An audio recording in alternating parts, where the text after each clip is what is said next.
nome é Bruna de Oliveira Arruda, sou aluna do curso de especialização em biotecnologia da Universidade Federal de São Paulo, e esse é um trabalho de divulgação científica com o tema A importância da microbiota intestinal e os avanços em seu estudo. Você sabe o que é microbiota intestinal? Conhecido popularmente como flora intestinal, consiste no conjunto de aproximadamente 100 trilhões de micro-organismos que vivem em nosso intestino, composto majoritariamente por bactérias, mas também por vírus, fungos, arqueias e protozoários, nos quais interagem entre si e com o nosso próprio organismo. Esse mundo tão pequeno aos nossos olhos se torna gigante quando comparamos sua vastidão. O microbioma humano possui cerca de 100 vezes mais genes em relação ao genoma humano. Nós temos vários tipos de microbiotas, na pele, pulmões, cavidade oral e genitálias, mas a maior e uma das mais importantes é a intestinal.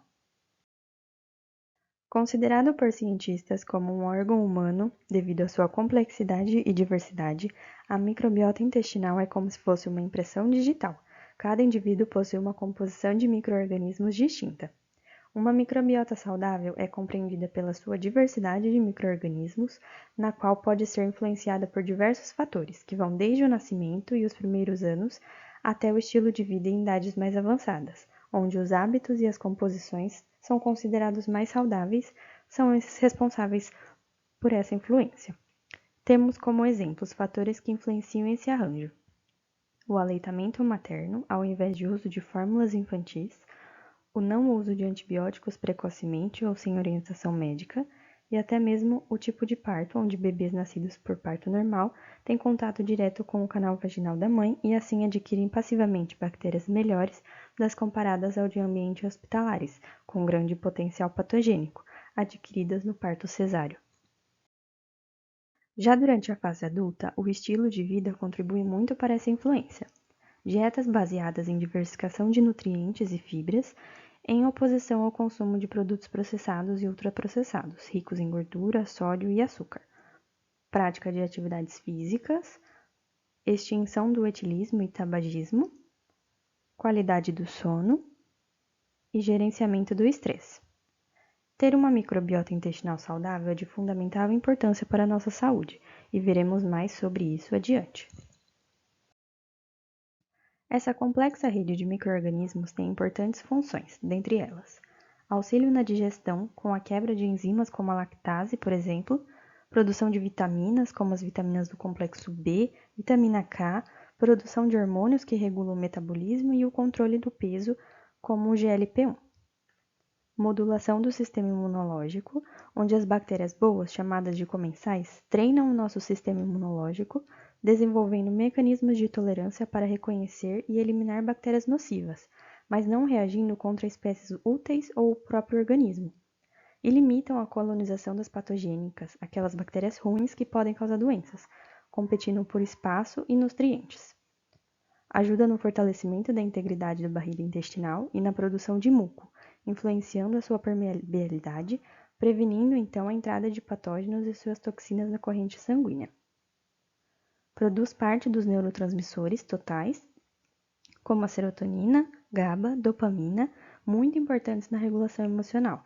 Interação essa conhecida como eixo intestino-cérebro, onde o nervo vago é o principal responsável por essa comunicação. Produção de ácidos graxos de cadeia curta por meio da fermentação e que são responsáveis pela produção e inibição, dentre outros fatores de componentes atuantes em diversos sistemas do nosso corpo, como nervoso, cardiovascular e digestivo, no metabolismo, em inflamações gerais e também como fonte de energia para as células do intestino.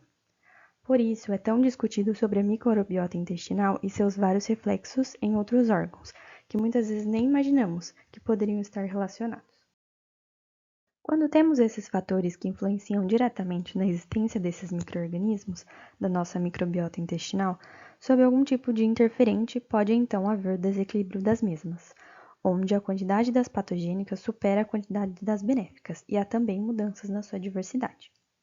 E aí que é considerada a base patológica de diversas doenças, pois devido a esse desequilíbrio, há o comprometimento da função da barreira da mucosa intestinal, ativação da inflamação, desregulação imunológica e anormalidades metabólicas. Ocorre também a liberação dos patobiontes, que são aqueles micro-organismos que normalmente já estão presentes, mas sob determinada condição como a desbiose, se tornam nocivos. A classificação de bactérias boas, consideradas baixas, como as Bifidobacterium, Lactobacillus e Prevotella, são consideradas marcadores de desbiose. Mas como podemos conhecer e saber mais sobre a nossa própria microbiota intestinal? É aí que vemos a evolução tecnológica que a biotecnologia nos proporciona.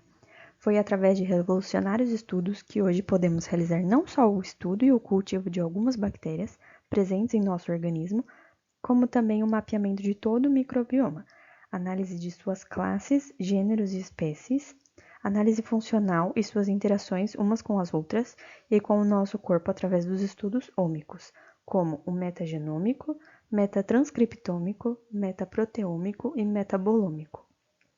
Ou seja, uma análise de todo o material genético de todos os micro-organismos presentes para sabermos quem está lá, o que esses micro-organismos podem fazer, quais são seus metabólitos e proteínas produzidas. Esse estudo é realizado através de exame de sequenciamento genético, a partir de amostra de fezes, na qual pode ser por duas técnicas: sequenciamento do gene 16S, do RNA ribossômico, onde busca esse gene específico presente nas bactérias, ou pelo método shotgun, onde analisa todos os genes presentes na amostra, sendo este mais específico. É através disso que cientistas podem comparar composição e diversidade, analisar diferenças entre indivíduos saudáveis e aqueles acometidos por determinadas doenças, efeitos de dietas e estilos de vida, entre outros, e assim contribuir para que o universo paciente-médico possa ser capaz de viver na prática a medicina personalizada.